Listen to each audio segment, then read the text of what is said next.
Nah dok, kalau untuk kasus kanker otak nih dok, yang paling banyak yang saat ini dokter tangani jenis kanker otak apa dok? Yang paling banyak saat ini? Kalau pada anak ya, pada anak. Kalau pada anak salah satunya adalah medulloblastoma. Itu adalah salah satu tumor ganas pada anak yang timbulnya tuh biasanya di otak bagian belakang. Otak kecilnya itu dengan gangguan itu dia susah jalan, kalau dia mau berdiri mual muntah seperti itu. Itu adalah salah satu yang paling umum terdiagnosis sebetulnya. Oke, medulloblastoma. Ada berapa macam jenis kanker otak sih dok? Boleh saya tahu? Ada sekitar 100-an sih, 100 lebih, 120. Wow. Cuman memang tidak semuanya ganas, jadi ada yang jinak, ada yang ganas. Dan secara umum biasanya dibagi berdasarkan grading sih. Jadi ada grade 1 sampai grade 4. Grade 4 itu biasanya yang udah yang tumor ganasnya. Nah kita kan kadang nggak tahu nih dok ya, tiba-tiba orang tua anaknya sakit ini dinyatakan divonis kanker otak gitu kan. Deteksi dininya kan suka nggak kelihatan nih dok, gejalanya itu suka nggak kelihatan tiba-tiba, seperti contoh anak saya tiba-tiba waktu selesai di diagnosa diketahui bahwa ada massa di kepalanya itu kan IHK sudah keluar, tiba-tiba udah dinyatakan grade 4 yang selama ini kondisinya baik-baik aja nih dok, mengalir sehat seperti anak pada umumnya. Kenapa kita, saya pribadi ya dok, jujur saya saat itu tidak bisa melihat anak saya nggak ada gejala kok. Semua orang bertanya gejalanya apa sih gitu kan. Nah saya itu tidak melihat gejala yang kayak dari awal gitu, pertumbuhan dia tuh normal aja. Tapi setelah 3 bulan dia mual muntah yang seperti dokter jelaskan itu, kenapa kita orang tua, apakah kami sebagai orang tua, ya saya akui saya awam gitu kan. Nah itu gimana, ini pelajaran buat semua orang tua, gimana kita bisa tahu dari awal anak kita sakit seperti itu, gimana dok? Ya jadi karena kalau tengkorak itu kan rongganya sempit ya, rongganya sempit, jadi dia walaupun dia ada tumor jinak ataupun tumor ganas misalnya ukuran 2 cm atau 3 cm, itu biasanya akan timbul gejala. Jadi kita tahunya dia jinak maupun ganas itu sebetulnya hanya pasca operasi sih. Pasca operasi ya. Kadang-kadang dari pemeriksaan radiologis juga kita udah curiga, tapi hasil pastinya adalah memang setelah operasi. Sebagai contoh, saya kemarin ada operasi kasus yang hampir sama dengan Gwen. Itu pun hanya gejalanya sakit kepala, nggak ada gejala lain, nggak ada gejala gangguan jalan dan lain-lain, hanya sakit kepala. Tapi memang diagnosisnya adalah medulloblastoma. Gimana deteksi dininya adalah memang saat timbul gejala itu, karena rongga yang sempit itu, jadi biasanya akan selalu timbul gejala yang terutama mual muntah, sakit kepala terus-terusan, dikasih obat dia nggak membaik. Kalau misalnya balita dia rewel, terus nggak mau minum susu, yang biasanya memang didiagnosis kalau ke dokter umum ataupun dokter anak, oh ini lambung, kasih obat, tapi dia nggak membaik. Nanti saat diperhatikan memang pas kita periksa saraf itu ternyata ada gangguan nih. Entah dia matanya sulit melihat atau gerak bola matanya menjadi sulit, atau dia sulit melirik keluar, seperti itu. Tremor ya dok. Tremor pas dia berdiri, goyang, tergantung spesifik lokasi tumornya biasanya. Jadi ada beberapa tumor juga yang misalnya letaknya dekat mata, yang pertama terkena adalah mata. Gitu. Jadi nggak ada gejala tremor, nggak ada gejala gangguan berdiri, mual muntah juga minimal, seperti itu. Dok, jadi gini, apakah semua tumor itu bisa jadi kanker, atau memang kanker itu harus ada tumor? Jadi tumor itu sebenarnya segala benjolan kita bilang tumor. Mau dia benjolannya di otak, mau benjolannya di paru-paru, ataupun di kulit, itu kita sebutnya tumor sebenarnya. Cuman benjolan itu harus kita buktikan apa, jinak atau ganas.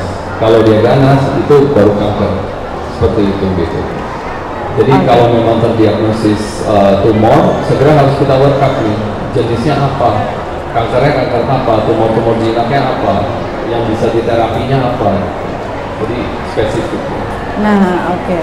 Makanya kalau misalnya kanker di anak itu sebenarnya probabilitas untuk lebih bisa disembuhin lebih besarkah atau sebenarnya enggak dibandingin orang tua, karena kan masih masa pertumbuhan gitu. Kadang tadi ada ngomongin ruangnya sempit segala macam, apakah itu berhubungan dan lebih bisa diatasi atau gitu untuk kanker? Pertanyaan yang sangat baik ya. Sebenarnya kanker pada anak itu jauh lebih dapat disembuhkan dibandingkan kalau pada orang dewasa. Kenapa? Karena biasa kanker pada anak itu dia berasal dari sel-sel yang muda. Sel-sel yang muda itu dia cepat membelah. Saat kita radiasi atau kemo itu dia biasanya lebih efektif dibandingkan kalau pada dewasa itu dari sel-sel yang udah tua seperti itu. Dan juga kalau pada anak itu misalnya setelah radiasi dan kemo itu sel-sel normalnya dia itu akan berkembang dengan lebih cepat gitu, jadi lebih cepat menyesuaikan. Jadi ada beberapa, sebagai contoh misalnya tumor otak pasca operasi, sebelum operasi pun misalnya ada kelemahan nih, kita operasi nanti kelemahan itu berangsur-angsur membaik. Jadi bagian otak yang sudah rusak itu fungsinya diambil alih oleh bagian otak yang normal. Apakah karena minimnya edukasi dan pengetahuan orang tua menjadi salah satu penyebab kanker yang diderita anak menjadi stadium berlanjut? Tentunya banyak faktor ya, banyak faktor memang. Salah satunya adalah ya memang karena misalnya kurangnya pengetahuan atau minim edukasi itu juga menjadi faktor sih sebenarnya. Tapi selain itu juga faktor lain misalnya jarak. Jadi pasien misalnya kesulitan untuk berobat, kemudian biaya juga. Walaupun sekarang ini tentunya udah di cover semua sama BPJS gitu. Cuman memang kadang-kadang kan pasien harus datang dengan keluarganya, dia harus nginep di rumah singgah, dia keluar biaya untuk makan setiap hari. Orang tuanya tidak bekerja, itu kan faktor itu juga akan berpengaruh sebenarnya. Tapi memang betul bahwa salah satu kendala utama kita adalah datang dalam stadium lanjut. Salah satu penyebabnya lagi ini yang saya ingin ceritanya adalah bukan yang ingin mendiskreditkan siapapun, tapi memang kadang-kadang berobat dulu tuh muter-muter dulu ke alternatif dan lain-lain. Jadi itu juga membuat kita agak kasihan sebenarnya, karena datangnya udah buta, udah disarankan operasi dari beberapa bulan sebelumnya gitu. Ternyata dia ke alternatif nggak ada perkembangan, kemudian baru ke dokter. Baru ke dokter. Iya, soalnya gini loh dok, kalau ya untuk sebagian ya, kebetulan saya bukan bagian dari itu. Sama. Ya, bukan bagian yang muter-muter dulu, bukan. Enggak, langsung. Permasalahannya mereka itu masih punya pemikiran, oh barangkali digunakan. Kenanya ke anak, oh barangkali begini, kan kebanyakan masih begitu ya. Sehingga mereka berangkat dulu ke sini, berangkat dulu ke sana, berangkat kemana-mana, akhirnya ujung-ujungnya BPJS yang dipakai ke Darmais, ya kan? Akhirnya di rumah singgah nggak punya apa-apa, seperti saya, tapi saya nggak muter-muter dong. Nggak, kita nggak ya, langsung kita langsung dong, muter-muter, tapi tetap kan, memang biaya anak cancer itu ditanggung sama BPJS, tapi tidak 100% gitu. Karena ada biaya yang tak terduga. Misalnya ongkos dari kayak saya, dok, kebetulan rumah kan lumayan ya. Misalkan dari Bogor ke sini, kalau anak yang masih bisa jalan, dulu saya pakai kereta dok. Tapi kan setelah makin lama makin menurun, akhirnya nggak mungkin saya pakai kereta. Akhirnya mau nggak mau ambulans ya. Ya, ada jenis kayak kanker apa padat, ada jenis kanker cair, itu kayak gimana sih dok? Saya juga pernah dengar itu. Ada kanker padat, ada kanker cair katanya gitu. Kalau yang padat itu biasanya ya memang solid tumor. Solid tumor itu maksudnya salah satunya yang kayak tumor otak, itu solid tumor atau kanker paru seperti itu. Kalau yang non solid itu yang seperti leukemia, limfoma, seperti itu. Yang memang notabene sebenarnya kalau seperti leukemia sendiri tahun 60-an tuh belum ada obatnya gitu. Sekitar 40 tahun lalu gitu. Kalau sekarang itu memang sudah ada pengobatan spesifik untuk itu dan orang bisa sembuh. Nah, kalau untuk tumor otak nih ya, tumor otak itu kan kalau ada grade-grade-nya ya ini dok, apakah semua tindakan dilakukan operasi aja atau kan ada radiasi? Apa setiap tumor otak itu harus operasi atau gimana nih dok? Sebagian besar adalah operasi. operasi memang. Operasi, Sebagian besar adalah operasi. Cuma memang ada beberapa tumor yang lokasinya sangat sulit ya, seperti di batang otak, seperti itu kita nggak menyarankan operasi, tapi biasanya di sinar, di radiasi. Kalau dokter bilang tadi batang otak, kita dulu punya ya dok pasien yang Andre ya. Andre itu batang otak. Itu dia memang hanya menjalankan radiasi kalau nggak salah saya, radiasi sama kemo. Dia sempat bertanya, mamanya pernah titip pertanyaan juga ke saya. Kenapa? Dia bilang, kok anak saya nggak pernah kena operasi. Itu kenapa batang otak itu memang sulit untuk dioperasi atau gimana nih dok? Batang otak itu biasanya kita lihat tergantung tumor. Kalau dia lebih cenderung, jadi batang otak itu adalah area paling vital sebetulnya. Semua bagian otak adalah vital, cuman batang otak itu adalah pusat kesadaran kita, pusat pergerakan kita. Semua saraf dari atas itu turun ke tulang belakang itu lewat batang otak. Yang ukurannya mungkin hanya sebesar jempol gitu. Jadi kalau misalnya ada tumor di batang otak yang dimana seluruh batang otaknya sudah hampir menjadi tumor, tentunya kalau kita operasi pun hasilnya nggak akan terlalu baik gitu. Gitu. Kecuali kalau ukurannya dia kecil, spesifik di bagian batang otak, mungkin kita bisa pertimbangkan operasi. Tapi kalau seluruh batang otaknya udah hampir digerogoti tumor, itu biasanya memang diradiasi. Radiasi itu mungkin lebih efektif gitu. Lebih efektif, karena kita harus pertimbangkan resiko dari operasinya. Kalau resiko operasi lebih besar, tentunya nggak akan kita sarankan. Anak kita udah pernah operasi nih dok, masanya diambil. Kadang kan ada yang disisain ya dok ya, yang tadi seperti dokter bilang ada resiko kalau diambil semua. Nah, cenderung setelah operasi itu masa itu cepat lagi tumbuh, itu kenapa itu dok? Iya, kadang-kadang memang tergantung PA-nya. Ada beberapa jenis tumor itu sebenarnya dia sangat agresif. Jadi kita operasi, memang setelah berapa bulan tahu-tahu dia tumbuh lagi gitu. Tapi memang yang menyebabkan agresif itu bukan dari operasinya sendiri. Yang menyebabkan dia agresif adalah sifat dasar dari tumor tersebut. Iya, jadi kayak contohnya yang medulloblastoma sendiri itu ada beberapa subtipe sebenarnya. Dan itu pun suka berbeda-beda dia untuk perkembangannya gitu. Ada yang salah satu lebih agresif dari yang lain. Oh gitu. Jadi medullo itu sendiri masih ada beberapa lagi. Ada, cuma memang kita nggak bisa diperiksa di sini gitu. Di Indonesia nggak bisa diperiksa. Iya. Mungkin dari sini orang tua di audiens di sini mau bertanya sama Dokter Arminder, boleh? Ada orang tua di sini? Oke. Ibu cantik. Ibu cantik. Oh ibunya, pantas anaknya cantik. Ibunya masya Allah cantik juga. Boleh. Ibunya maju atau Mika yang maju? Bapak yang maju, Bapak. Jangan males ya Pak ya, tolong ya Pak. Banyak gerak Pak. Udah penasaran sekali. Baik, silakan. Pengalaman Sahih beda ya. Begini banget. Saya cuma mau tanya satu hal. Ini lagi IG live, jadi biar bisa. Kalau saya tuh selalu nanya gini dok.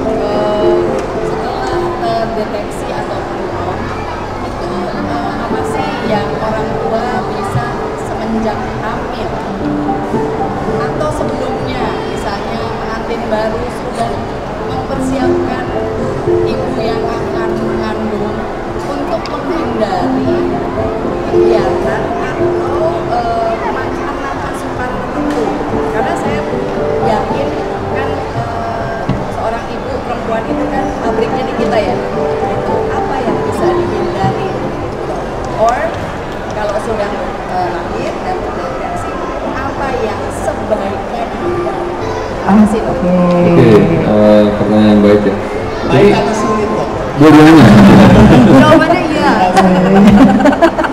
Berarti ini ya Mam ya, mungkin dari awal ya, dari dini ya dok ya, dari sebelum kita misalnya contoh si kakak nih mau nikah, ya kan? Dari awal makanan, sebenarnya asupan makanan berarti, bukan mungkin seperti itu kali ya? Gimana dok? Mau dijawab? Coba dok, kita jawab nih dari Sebenarnya secara spesifik nggak ada ya Bu ya. Maksudnya nggak ada makanan tertentu atau apa perilaku tertentu yang bisa menyebabkan tahu-tahu ada kanker pada anak seperti itu. Jadi kalau secara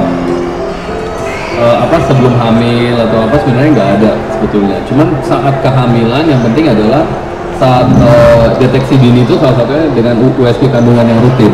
Dengan USG kandungan kadang-kadang bisa terdeteksi bahwa ada memang misalnya ada hidrosefalus atau tidak, terus kemudian ada tumor atau tidak. Terutama kalau yang USG-nya yang 3D scan, yang memang yang detail scan sih sebetulnya, bukan hanya USG yang sebentar gitu. Yang kalau detail scan itu biasanya bisa ketahuan seperti itu. Terus kalau pasca melahirkan sebenarnya juga sekali lagi karena kita nggak tahu penyebabnya nih sampai sekarang. Jadi nggak ada makanan atau apa khusus yang seperti itu, nggak ada. Cuma memang tentunya kalau untuk diri sendiri ya, misalnya saya bicara secara umum, kalau untuk diri sendiri ya tentunya rokok, minuman keras seperti itu tentunya itu nggak akan membantu sih. Itu hanya untuk kita sendiri gitu, tapi tentunya bukan ke anak atau apa gitu, nggak ada hubungan. Ada langsung berhubungan, tapi sebaiknya tidak karena itu lebih membantu kalau kitanya sendiri sehat gitu kan. Betul, untuk kita masing-masing untuk menjadi sehat, misalnya kelola stres, kemudian penyakit asap rokok, seperti itu. Rajin olahraga, hal-hal yang secara umum sih sebetulnya yang memang harus dikerjakan, cuma memang kadang-kadang agak sulit. Kalau kanker pada anak itu kan cenderung kemonya berbeda-beda ya dengan dewasa. Apa sama dok? Kanker otak khususnya deh, kanker otak. Berbeda. Sebenarnya Ya? pilihan untuk pada anak itu lebih banyak, tapi sekali lagi tergantung subtipe dari jenis tumornya ya. Kalau kayak ini kita lagi megang kasus kayak anak Chelsea nih ya dok ya. Anak Chelsea itu kan kemonya beda. Itu gimana tuh dok? Ya, jadi kalau anak Chelsea memang dia jenisnya selama ini sebetulnya grade-nya grade 2 sih. Grade 2. Bukan mengarah ke yang sangat agresif atau ganas gitu. Jadi memang ada beberapa yang kalau yang grade 2 juga kita sarankan kemo sebetulnya untuk anak Chelsea. Jadi memang kita udah operasi beberapa kali sih, dan memang direncanakan lagi untuk operasi akhir bulan ini atau awal Maret. Iya. Kalau dari grade 1, 2 dinyatakan kan itu tidak ganas nih dok. Tiba-tiba bisa jadi ganas, kemungkinan bisa terjadi tidak? Bisa. Jadi ada beberapa tumor saraf itu, glioma itu, dia akan butuh beberapa tahun untuk menjadi ganas. Gitu. Tapi biasanya sangat-sangat perlahan-lahan lah. Gitu. Ada yang bisa sampai 5-6 tahun, ada yang 7 tahun, kadang-kadang. Nah, ini misalnya udah menjalankan treatment terus udah dinyatakan sembuh, itu harus berapa lama terus dicek lagi sampai benar-benar pasti bahwa oh ini benar total sembuh nih, apalagi mungkin di anak-anak. Biasanya protokol kita sih MRI berkala, jadi di foto brain itu berkala, biasanya untuk tahun pertama tiap 3 bulan, kemudian tahun berikutnya 6 bulan sekali, kemudian setelah itu setahun sekali sampai 5 tahun. Biasanya seperti itu kurang lebih. Cuman memang kita selalu memberikan pesan kalau ada gejala yang mendadak atau gejala baru cepat datang. Jadi nggak harus nunggu sampai waktunya MRI. Kalau udah kayak gitu banyak nggak kasusnya, misalnya dia waktu anak-anak nih kena kanker, terus misalnya udah sembuh, tapi ntar dewasanya kena lagi gitu, atau sebenarnya nggak ada hubungan langsung atau gimana? Kalau yang seperti itu jarang sih, tapi kalau ditanya ada. Tapi itu biasanya suatu sindrom tertentu. Jadi misalnya dia terdiagnosis tumor jinak pas dia kecil, terus nanti pas dia dewasa tumor jinak lagi tapi di tempat yang lain seperti itu. Jadi bisa seperti itu memang. Tapi bukan berarti pasti gitu ya kalau misalnya Enggak. itu ntar pas gedenya ada lebih rawan atau apa? Enggak. Kalau untuk anak yang kita searching untuk anak, dengan jumlah misalnya pasien yang ada, sebenarnya jumlah dokternya di Indonesia tuh cukup gak sih untuk menangani? Kan pengen tahu rasanya. Iya, benar-benar. Jangan kitanya udah pengen bawa dan udah melihat gejala-gejala, tapi harus nunggu dulu atau apa gitu. Antrinya banyak, antrinya lama gitu ya. Gitu, kitanya udah pengen cepat, karena nggak bedanya aku pengen nanya. Gitu. pertanyaan yang berat gitu. Banyak nggak dok dokternya?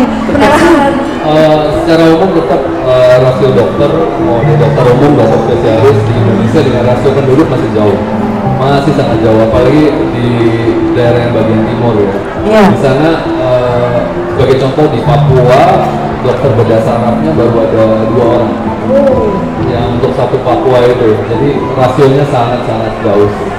Dan kemudian memang untuk kota besar sendiri juga kita tetap karena jumlahnya banyak, jumlah pasiennya banyak, memang mengantrinya juga lumayan, baik untuk antri operasi, antri radiasi, itu waktu tunggunya lumayan. Jadi memang jawaban jujur ya masih kurang sih. Masih pertanyaannya menjurus ya, Pak. Kan ada yang mau jadi dokter bedah saraf ya, jadi inspirasi. Ya benar. Masih minim tenaga medisnya ya berarti ya.